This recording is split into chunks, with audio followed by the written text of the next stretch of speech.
Hi, everyone. Thanks for coming. Special guests today. We've got the special representative for Syria engagement and our special envoy to the Global Coalition to Defeat ISIS, Ambassador Jim Jeffrey.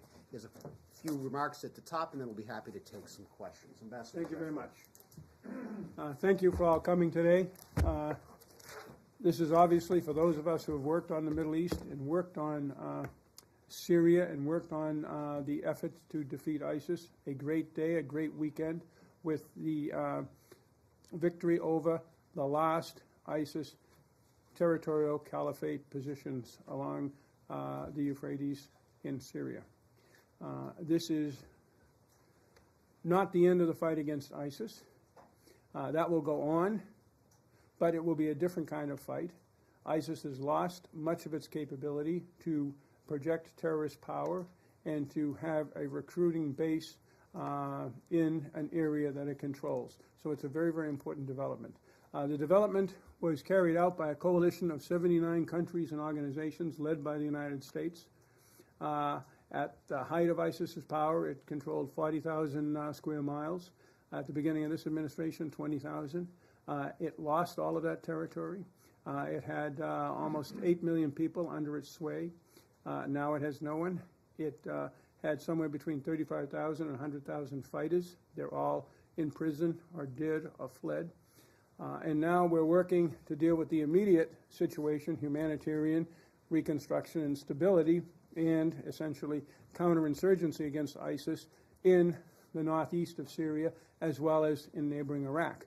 Let me mention, before we get to the questions, the sacrifices of our partners in the Iraqi military, in the Syrian SDF, among other coalition members, and of our own forces in the fight against ISIS.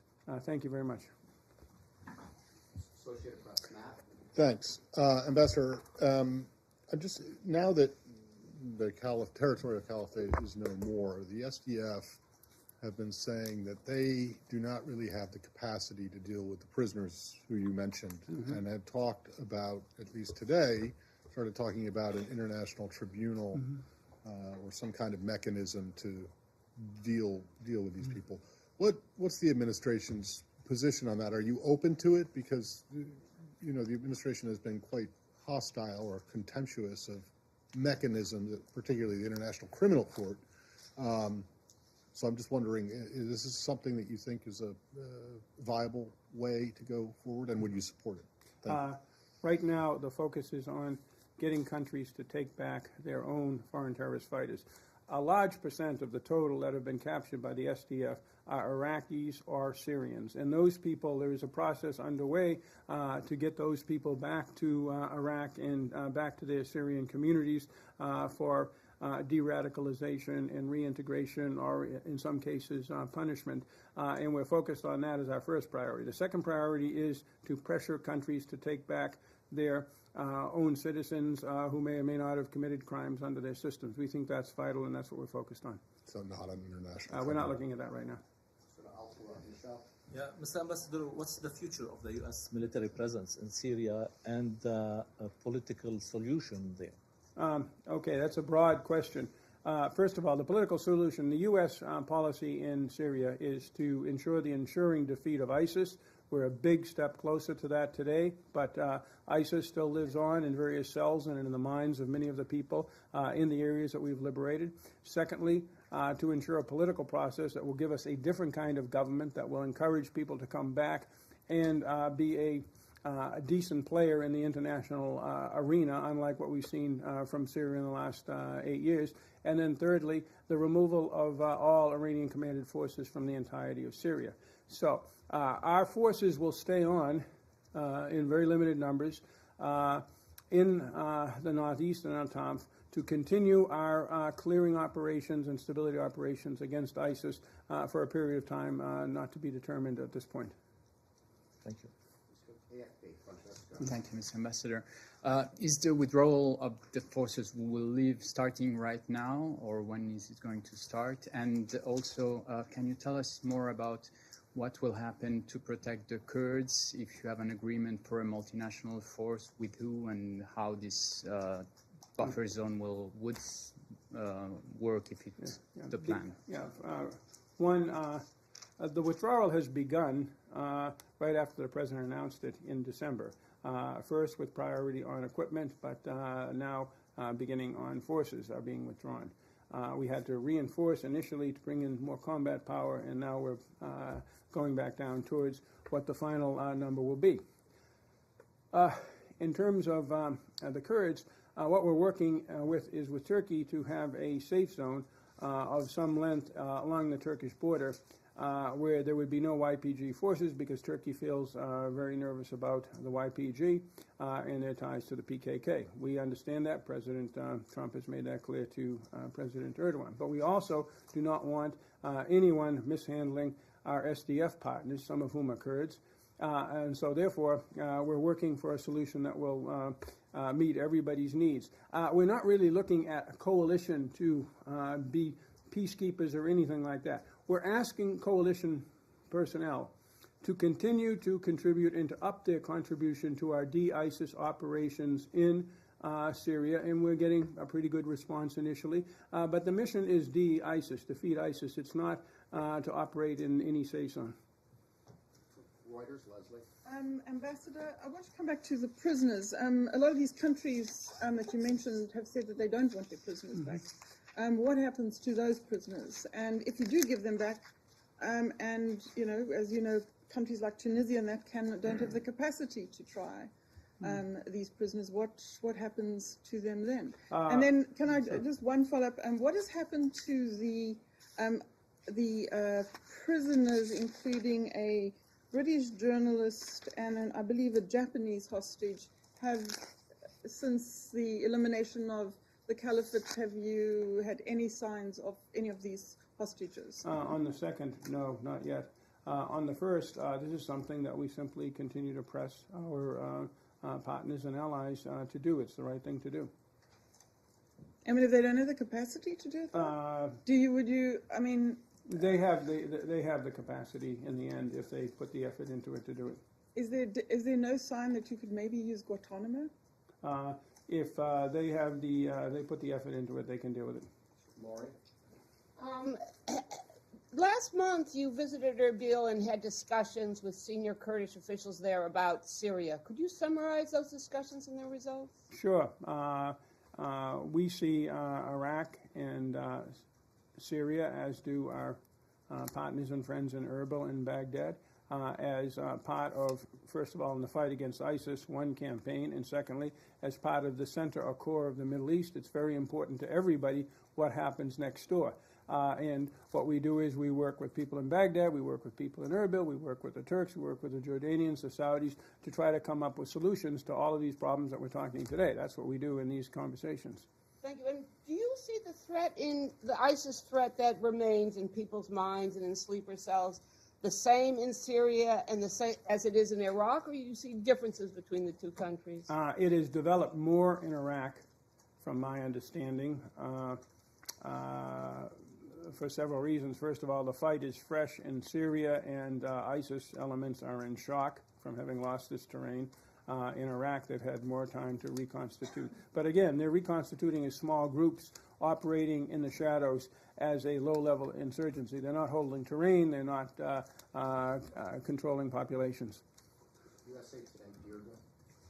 Can you tell us how many, back to this question of prisoners, how many ISIS fighters are being held right now? What's the most up-to-date number? And then secondly, related, how is the administration's decision not to bring Hoda Muthana back here for prosecution affecting your ability to persuade other countries to take these fighters back? In her case, we don't consider her an American citizen, so therefore it's not an issue. It's not somebody who we stripped the citizenship of. We just don't consider her an American citizen.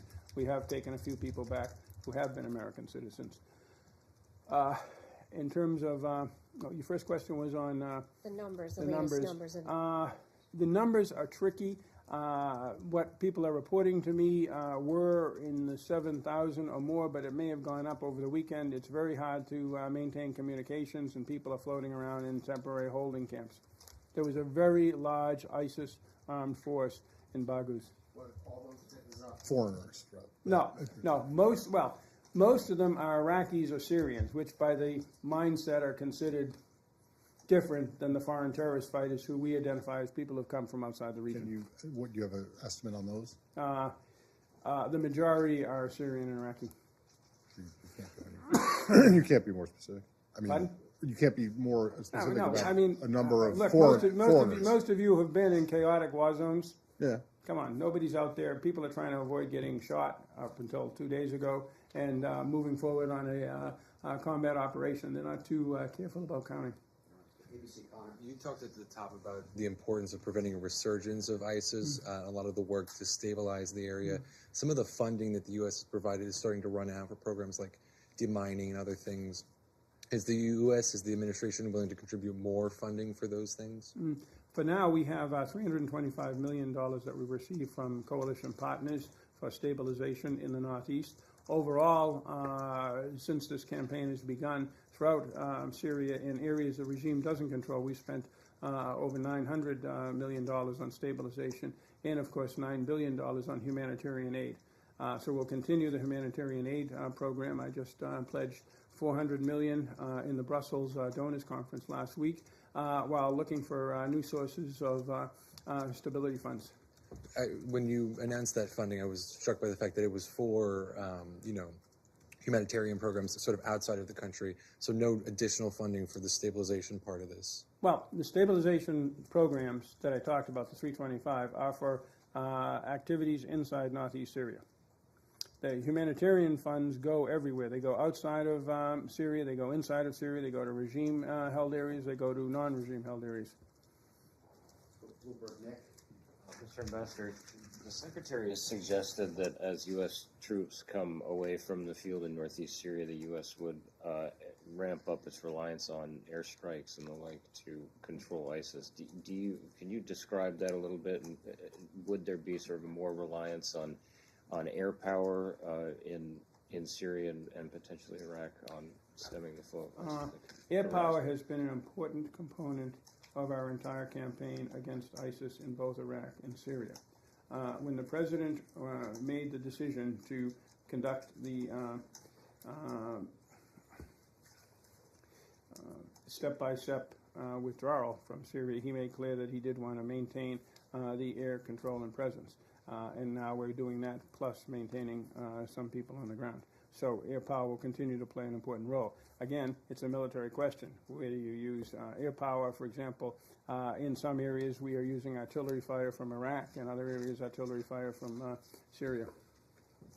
NBC, Abby.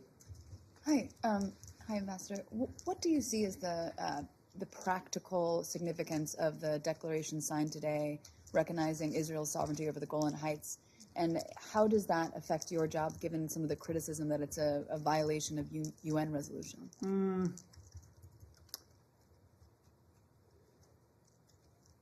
The Assad regime is considered a pariah by almost all of the countries in the Middle East. It will continue to be considered a pariah. I don't think I'm going to have a lot of problems with this. Just a follow-up on that, I think. There are still thousands of ISIS fighters at large in Syria. You've mentioned sleeper cells a lot. Do you have an estimate on the figures of how many ISIS fighters are still in Syria? Okay, once again, I'll throw out figures, and they're not worth the paper they're printed on or the air, the breath used to say. We've heard 15 to 20 between Syria and Iraq, and that's part of the problem. There is no border. There's a technical border, a line on the map, but these areas, the Al Jazeera Desert and other areas, people wander back and forth all the time in. One more on Turkey. Were you able, Mr. Ambassador, to make any progress in the talks with Turkey regarding the presence there, the protection of the SDF and the S-400? I don't do the S-400 in terms of the, I wouldn't put it protection of the SDF. I would put it that Turkey has concerns about the danger to itself. We understand those concerns. We've been involved for many years dealing with the threats to Turkey out of the Kandil Mountains. We don't want to see another Kandil Mountains in Syria. So therefore, we're working with them to come up with options to try to assuage their concerns without, again, leading to actions that President Trump would not approve against our fellow SDF fighters. CBS, Christina. Could you talk about the financial resources that ISIS still has, which by a lot of estimates are significant, and how the U.S. plans to go after them, considering a lot of them are in places that may not, be reachable by sanctions or measures like that? Yeah, we have a financial action center in Saudi Arabia, and it's a major part of the overall coalition, essentially infrastructure, if you will, bureaucracy, is to go after it. We've been very, very successful tracking it down. As you saw, I think it was the New Yorker piece or Atlantic. You have these Hawijahs and other basically informal banking systems that we always, it was a problem during the Al-Qaeda era. It's still a problem with Al-Qaeda. It's a problem with ISIS as well. Can you quantify what you think their financial assets are? No. In the millions? Well, certainly in the millions. Back there, yes. Hello, Kathy Gilsman with The Atlantic, where that piece ran. Do you have any update on the whereabouts of Baghdadi, and to what extent is it a priority to do the manhunting now? No, we don't know where he is, and finding the top leadership of ISIS or other terrorist groups is always a priority. PBS, Nick. Thanks, Ambassador. Just one logistical question first. When you say the withdrawal has begun, you mentioned that the numbers went up, of course. Are the numbers as of today down compared to where they were in December? I'm not sure, but again, I mean, I don't worry about numbers. I know, as well as I know my name, that President Trump has ordered a step-by-step withdrawal of our forces, with the exception of a small contingent. That's underway. That will occur in the relatively near future. Where we are today, where we were yesterday, I have no idea. Okay, and then a larger question on Iraq. As you know, there is yet another effort to either oust U.S. troops from the country or restrict what U.S. troops can do inside the country. How seriously do you take that effort within the Iraqi parliament, and how concerning is it to you that it might restrict your ability to continue your efforts in not only Iraq, but more to the point, northern Syria, northeast Syria, as that withdrawal happens? Well, first of all, let me make clear that our forces and the rest of the coalition in Iraq have one mission. That mission is the defeat of ISIS. That is a mission that has been cleared by and approved through the Iraqi government. That can involve operations in Iraq. It can involve operations across the border in Syria. But we do this in close conjunction with the Iraqi government. Any government has the sovereign right to determine whether it wants foreign troops on its territory. Iraq is a healthy democracy, if you will. These issues are something that are debated. We're pretty sure that the Iraqis will recognize that our forces and those of the rest of the coalition are there to help them, not to threaten their sovereignty. CNN, Kylie. Hi, Ambassador. I'd just like to follow up on Connor's question about stabilization and humanitarian funding. You cited some pretty high figures for what the U.S. has spent writ large over the past few years, but the Trump administration zeroed out the budget for stabilization in Syria going forward. So what message does that send when you're trying to advocate for burden sharing if the U.S. is completely absent? Okay, how can I handle this question? The United States put together, when the rest of the world was running for its lives, a 79-country and organization coalition, took the lead and smashed this organization in Syria and Iraq, where it had controlled much of those two countries and was the major theme in the Middle East for almost 2 years. That's the kind of thing only we can do. And we did it, and we did it brilliantly. I think this administration's point of view is, can't other people, the rest of the coalition, you add it up, has a GDP, I'd say, check me on this, double that of the United States, all of Europe, Japan. So we would look for them to help us, and they are. Saudi Arabia, the Emiratis, and the UAE. I don't think there's any question of America's commitment to defeat ISIS in Syria, in Iraq, elsewhere, and to maintain stability and American and our allies' interests throughout the Middle East. I've spent 2/3 of my time out in the region. Nobody raises that question and says, well, we don't know. And can I just have one more question? Go ahead. I don't know how much you can speak to this, but given the recent talks with the Taliban on counterterrorism issues in Afghanistan, do you have anything to share about what ISIS looks like in Afghanistan right now, or does that not fall under your umbrella? In a general sense, yes, but I'm going to duck that question because it's handled by another operation in the State Department. Please, go ahead. There are something like 200 to 300,000 ISIS families in internment camps / IDP camps inside Iraq. And there seems to be a mood among Iraqi officials I've spoken to not to rehabilitate them or reintegrate them, but to scour them for people to prosecute. Yet every Sunni across Iraq seems to know someone who's in one of these camps. What are you recommending that the Iraqi government do with them? Our recommendations, which aren't necessarily followed, is to pursue reconciliation and reintegration. And the Iraqis have been pretty successful. Of the 3.5 million internally displaced persons, almost all of whom were Sunni Arab, that they had 3 years ago, over half have come back. So we're hoping they'll try harder. Leslie, go ahead. Please, can I? Mr. Ambassador, what are your steps now as far as the political process? Do you start engaging directly with Assad? You know, where is this going so that you can move that process beyond the military one, if that's the stage you're at? And number two, did the Secretary of State, in his discussions today by phone with his Russian counterpart, discuss Syria at all? You can assume that Syria is usually on the agenda when the Secretary talks with Foreign Minister Lavrov. How do you move beyond the military stage if it's there already? You know? Well, first of all, and this is a theme of the questions coming at me, is what's America doing to lead everything?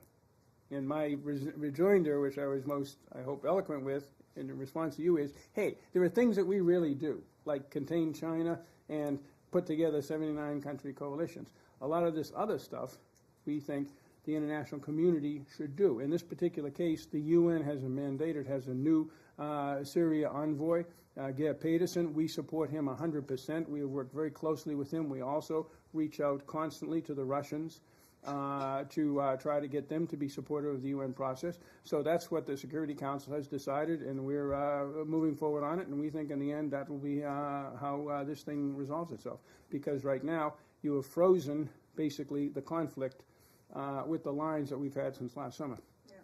Okay. Last question. Becker, please. Christina Anderson, AWPS News.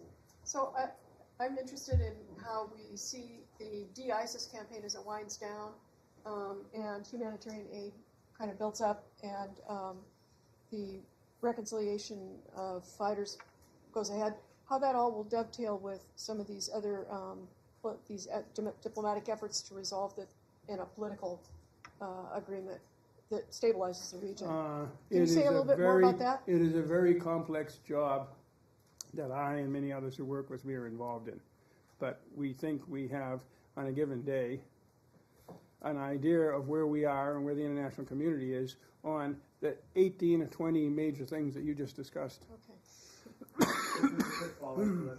Can you just describe whether Russia is being helpful at all in the political process that you want to see move forward? The Russians right now are working on a constitutional committee to come up with a 150-member group composed of regime people, opposition people, and neutral people that would start the political process. The Russians have been fairly, I would say, forthcoming in ideas and other things. I think the problem is that the Russians are hamstrung by the Syrian regime, which doesn't want to have anything to do with this, and that puts a crimp in what the Russians may want to do. Sounds like they've been helpful then? I would say helpful. For example, the Russians just approved a UN resolution in January that allows us to continue shipping humanitarian aid into Syria through opposition that is non-Syrian government-held areas. That's the helpful thing, and it flies in the face of Assad's sovereignty to some degree.